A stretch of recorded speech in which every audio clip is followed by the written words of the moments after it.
Lectura del Santo Evangelio según San Lucas. Los padres de Jesús solían ir cada año a Jerusalén para las festividades de la Pascua. Cuando el niño cumplió 12 años, fueron a la fiesta, según la costumbre. Pasados aquellos días, se volvieron, pero el niño Jesús se quedó en Jerusalén sin que sus padres lo supieran. Creyendo que iba en la caravana, hicieron un día de camino. Entonces lo buscaron y al no encontrarlo, regresaron a Jerusalén en su busca. Al tercer día lo encontraron en el templo sentado en medio de los doctores, escuchándolos y haciéndoles preguntas. Todos los que lo oían se admiraban de su inteligencia y de sus respuestas. Al verlo, sus padres se quedaron atónitos y su madre le dijo: «Hijo mío, ¿por qué te has portado así con nosotros? Tu padre y yo te hemos estado buscando llenos de angustia». Él les respondió: «¿Por qué me andaban buscando? ¿No sabían que debo ocuparme las cosas de mi padre?». Ellos no entendieron la respuesta que les dio. Entonces volvió con ellos a Nazaret y siguió sujeto a su autoridad. Su madre conservaba en su corazón todas aquellas cosas. Palabra del Señor. Todos se admiraban de su inteligencia y de sus respuestas. Su madre conservaba en su corazón todas aquellas cosas. Apreciables hermanos, el Dios de la esperanza que nos guía con su alegría y con su paz, esté con todos ustedes. Al día siguiente de la solemnidad del Sagrado Corazón de Jesús, la Iglesia celebra la memoria del Corazón Inmaculado de María. La contigüidad de las dos celebraciones es ya en sí misma un signo litúrgico de su estrecha relación. El misterio del corazón del Salvador se proyecta y refleja en el corazón de la Madre, su primera discípula. Hasta ahora Jesús no ha podido hablar en estos capítulos, capítulo 1 y 2 del Evangelio de Lucas. Siempre han hablado por él o de él. Es la primera palabra que Jesús va a pronunciar en el Evangelio de Lucas. Por ello, al verlo se quedaron atónitos y le dijo su madre: «Hijo, ¿por qué nos has tratado así?». Hoy celebramos la entrañable fiesta de nuestra Madre y todo su cúmulo de vivencias y sentimientos al acompañar el misterio de nuestra fe, al vivir la fidelidad en el seguimiento de su Hijo, en el encargo que el Padre le hizo, la memoria del corazón de María. Al evocar el corazón de María, precisamente al día siguiente del corazón de Jesús, nos adentramos en el misterio de tantos hombres y mujeres que viven con intensidad, muchas veces con dolor, pero siempre con confianza, el seguimiento de Jesús y todas sus consecuencias. María guardaba en su corazón incluso aquello que no comprendía, aquello que le dio felicidad y angustia, para que desde dentro de ella la fidelidad brotara como un perfume que la rodeó toda su vida. Dudas, sorpresas, pero siempre toda una intensidad de vida reflejada en cada momento en el acompañamiento de su Hijo. Hace que la fiesta de hoy nos haga adentrarnos en nuestra propia vida. María es la primera cristiana, la compañera de camino, el ejemplo de fidelidad y de la confianza. Por eso podemos vernos reflejados en ella. No es una mujer más, es la llena de gracia que supo guardar en su corazón lo que cada uno de nosotros vivimos. Por eso puede ser ejemplo de vida consecuente con nuestras opciones.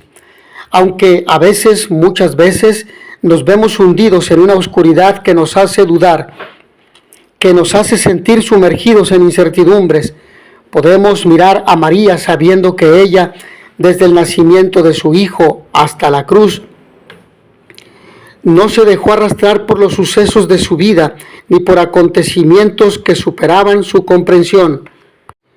Surge la pregunta que nos presenta el Evangelio: ¿no sabían que yo debo o que yo debía estar en la casa de mi Padre? Jesús no se perdió en el templo, no se desorientó dentro de Jerusalén.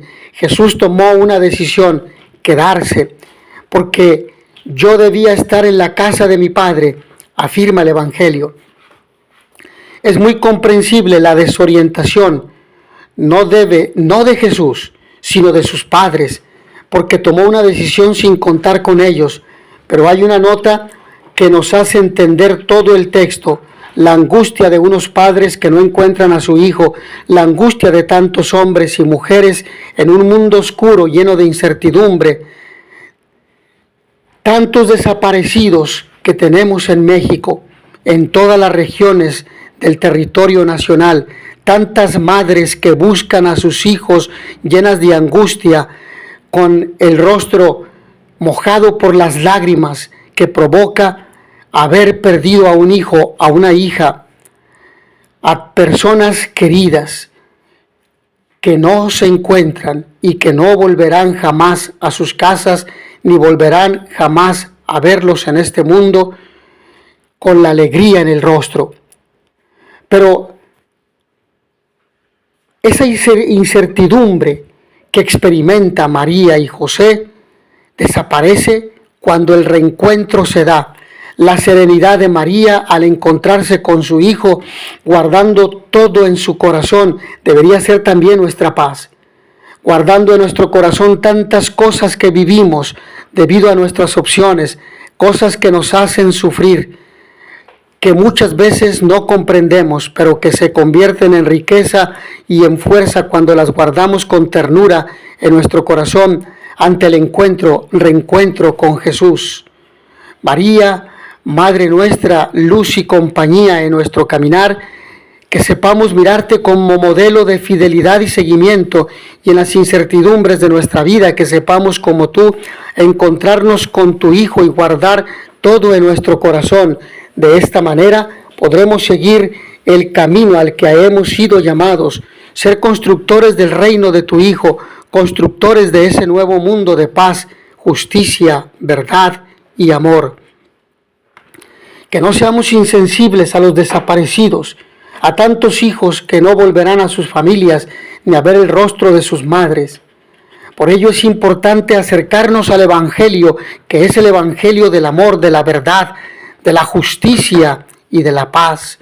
Acercarse a los evangelios de la infancia supone acercarse a la vida de Jesús como lo hicieron los discípulos, es decir, supone no abordar la vida de Jesús desde su nacimiento, sino desde su resurrección, desde la experiencia que vive la iglesia en Pentecostés. Supone ver a Jesús con ojos de resurrección. Así lo hicieron los discípulos de Jesús y así lo hizo María durante toda su vida. Es la experiencia de la vida la que reinterpreta toda la existencia de Jesús. Es la experiencia de la resurrección la que lanza a los discípulos y los anima a saber que su vida ha de dedicarse al proyecto del Evangelio, a la predicación del reino de Dios. De esa manera nos resulta imposible concebir a un Jesús que no estuviera desde sus inicios en las cosas de su Padre, entre doctores, pero no entre doctores como el que más sabe. De este modo nos encontraríamos a un Jesús pedante, sabelotodo, sino más bien tenemos que ver a Jesús como aquel que da respuestas entre los sabios, entre los que buscan respuestas. Jesús es el que guía hacia la verdad a aquel que busca, no porque sepa más, sino porque Él mismo conoce el camino, porque Él es el camino. Y sí, si es Dios, lo sabe todo, pero Él no desea presentarse de esa manera. Así pues, decirnos seguidores de Jesús es decirnos dedicados a las cosas de nuestro Padre, es decirnos mediadores para dar respuestas a nuestro mundo, es decirnos ser guía para encontrar la verdad del ser humano y del mundo. En el fondo, decirnos seguidores de Jesús es afirmar que desde nuestro ser más profundo, desde lo que nos da sentido y nos inicia como personas, por hacer un paralelismo con la infancia, queremos ser movilizados desde Dios, es decir, que nuestra más profunda identidad se encuentre enraizada en las cosas de nuestro Padre. No podemos dejar pasar de largo la figura de María. Resulta inevitable pensar que si queremos ser guías y luz de nuestro mundo, primero necesitamos contemplarlo, mirarlo de manera callada y silenciosa. María entendió la resurrección de Jesús porque supo contemplar su propia vida y la vida de Jesús desde el silencio, porque supo poner la contradicción del sinsentido en las manos silenciosas del Padre, porque supo esperar. Desde esta perspectiva, acercarnos a este Evangelio supone asumir que somos contemplación silenciosa del misterio del ser humano y del mundo, pero somos contemplación porque estamos llamados a ser respuesta y no encontramos otro camino de respuesta que no parta de la experiencia de la vida. En este sentido, tienen razón la palabra. Su madre conservaba todo esto en su corazón. Por su parte, María acogerá en su corazón palabras misteriosas que no entendía. Acogió a un hijo convertido en adolescente que tenía las cosas muy claras. Lo primero, que Dios era su Padre. Dios es su Padre. Al igual que cuando el ángel le anunció que iba a ser madre de Dios y ella acogió esa buena noticia con un hágase, también ahora, 12, 13 años después, es el propio Jesús quien la anuncia que ha tomado plena conciencia de su ser hijo.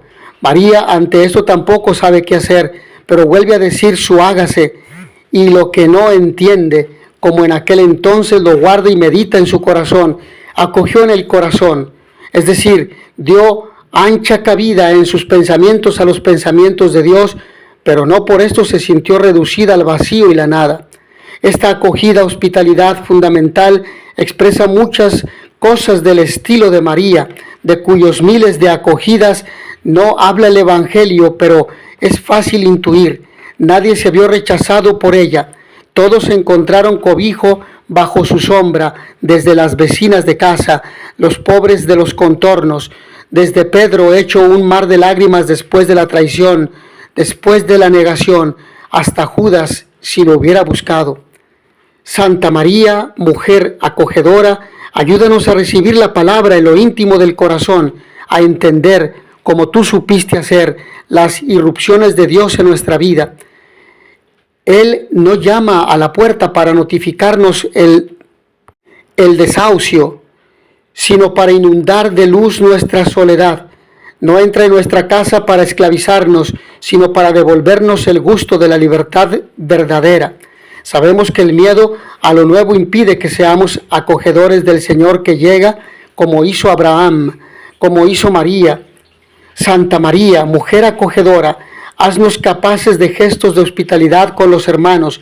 Vivimos tiempos difíciles en los que el peligro de vernos defraudados por la gente nos hace vivir entre puertas blindadas. La sospecha se ha hecho orgánica en las relaciones con el prójimo. El terror de que nos engañen se antepone a los instintos de solidaridad y acogida que también anida en nosotros. Aprendamos de Abraham la hospitalidad, la acogida. Sí, aprendamos también de la mano de María a recibir a los demás. Por un lado, lo inesperado, en figura de ángeles o de palabras que nos hacen sufrir o lo que nos desconcierta. Las lecturas de este día son una lección para todos los cristianos, ya que nos invitan a aceptar con amor las manifestaciones de la providencia divina, aunque en ocasiones no las entendamos. El corazón de María se une totalmente al corazón de Jesús. No entiende, pero se fía porque sabe que los planes de Dios son más grandes que los planes de los hombres. Pidamos a María tener un corazón a la manera del suyo, siempre dispuesto a aceptar la voluntad de Dios. Corazón inmaculado de María, sé nuestra salvación, ruega por nosotros. La memoria del corazón inmaculado de María es celebración resumida de la asociación cordial de la Madre a la obra salvadora del Hijo. Tal estrecha e inseparable asociación va de la encarnación a la muerte y resurrección del Señor y culmina con el gran don del Espíritu.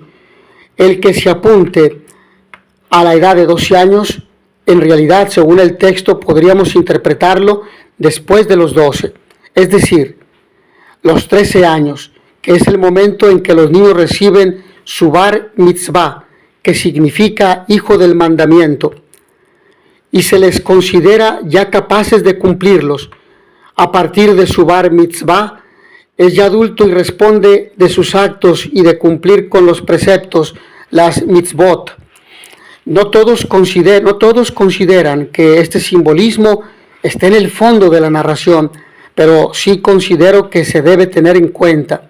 De ahí que se nos muestre discutiendo con los maestros en el templo al tercer día. Sus padres, habla su madre, estaban buscándolo angustiados, odinómenoi en griego. En todo caso, las referencias a los acontecimientos de la resurrección no deben dejar ninguna duda. Este relato, en principio, debe más a su simbología de la Pascua que a la anecdótica historia de la infancia de Jesús. Por eso mismo, la narración es toda una prefiguración de la vida de Jesús que termina tras pasar por la muerte en la resurrección. Esa sería una exégesis ajustada del pasaje, sin que por ello se cierren las posibilidades de otras lecturas originales.